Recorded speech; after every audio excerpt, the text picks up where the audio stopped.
What's up, y'all? This is JB from Music Boy Productions. I know it's been a while, but I'm back.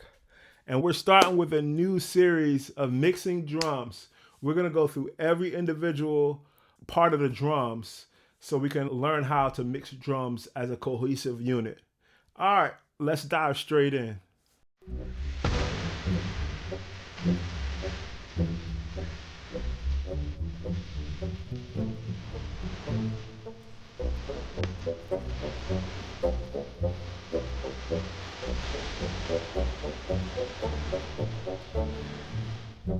So we're gonna start off with these drums, y'all. First off, of course, I have all the drums in a drum bus. It's a very simple setup: kick, snare, tom one, tom two, overhead left, overhead right. No hi hats, just very simple.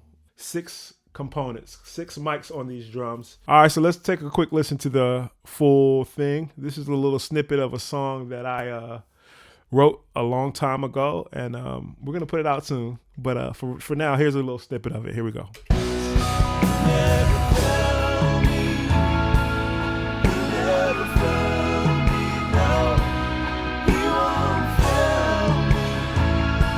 I hear the drums by themselves.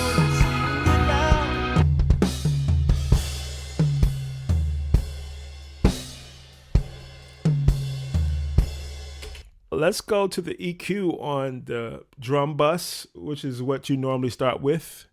And we're going to just talk about this EQ. One of the first things I want you to notice is this analyzer on the channel EQ. You'll be able to see certain things happening within the drums to kind of like get an idea of what's going on.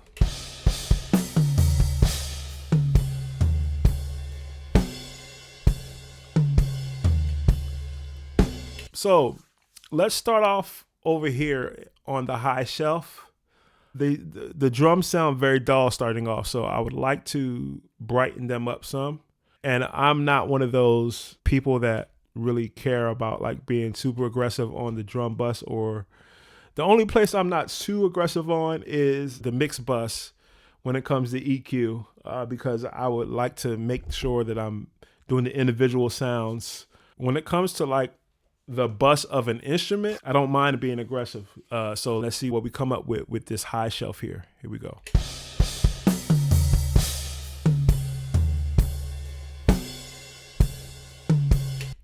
I'll stop there. We at about 5 dB with 4.7 dB of high shelf gain. All right, let's listen to the difference though. Let's start off without it and I'll put it in. I feel like that intro is a good place to start, so I'll turn it back on and listen to it. Here we go. Off. On.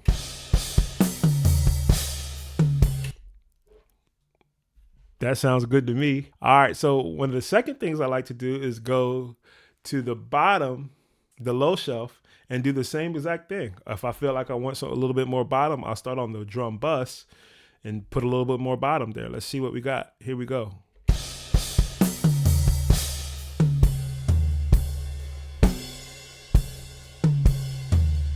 That's good to me. Let's listen to that. Without. With. So already our drums are starting to come to life to me. Let's turn it off, what we have so far, and I'll turn it back on. Here we go. All right, back on. Life. To me, that brought life. One of the other things that I focus on is, again, looking at this analyzer, because I'm on the drum bus. Now, I'm not mixing with my eyes, but I'm paying attention to where a lot of the fundamentals are in a lot of the drums. So I don't necessarily want to touch those places on the drum bus because I want to mess with the fundamentals on the actual separate element of the drum. So in the kick drum, I don't want to like turn up that fundamental or down that fundamental because I want to do that on the kick drum channel. So on the drum bus, I'm just trying to find like a little boxiness of the overall drums. So I'm going to go here to this low mid here, and see what we can find. Here we go.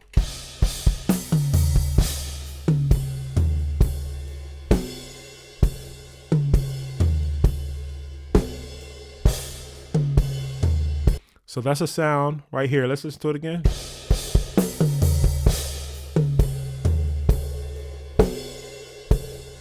So that 442 frequency, I'm going to take out slowly as we listen. All right, here we go.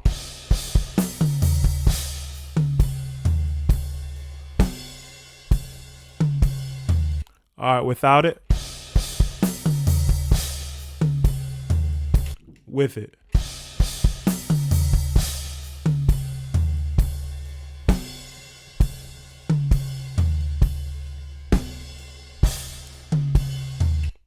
All right, so that's pretty much all I would do starting off with the drums. Let's listen to this from the top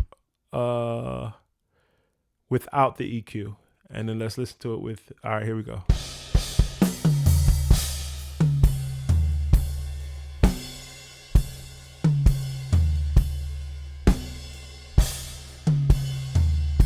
All right, without.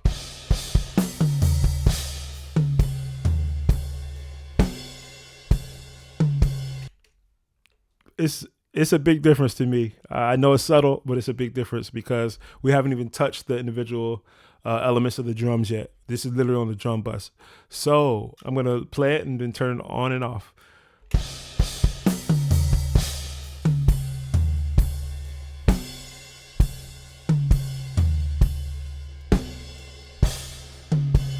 Blanket.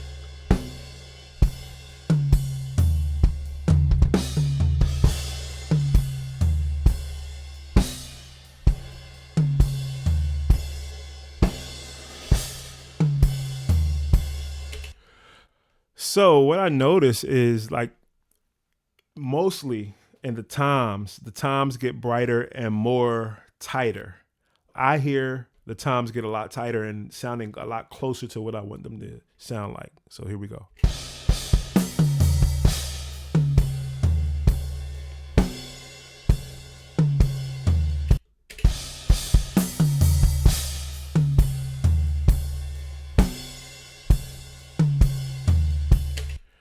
Again, these drums were recorded very well already. So once we add like a little high sheen, the toms are starting to sound there to me. So we're focusing on the overall drums, but one of the biggest things that I notice is the toms becoming more closer to what I'm gonna want them to sound like. So these overhead mics aren't even the best overheads. I didn't own my own overheads at the time, so I was just using what we had.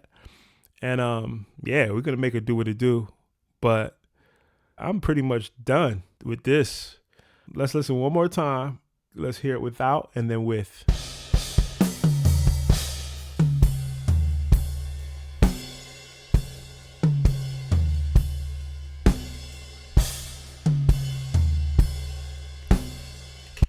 Comment down below what you heard, what I can do better. I really want to help everyone out there that's looking for help in the simplest form. We're going to use stock plugins. I use a lot of other plugins, but we're going to use a lot of stock plugins because I want people to understand that you don't need all these expensive third-party plugins. You can get the sounds you want, especially in Logic. I remember Pro Tools when I used to use Pro Tools. Their stock plugins are amazing. Logic's stock plugins are amazing. Ableton stock plugins are amazing.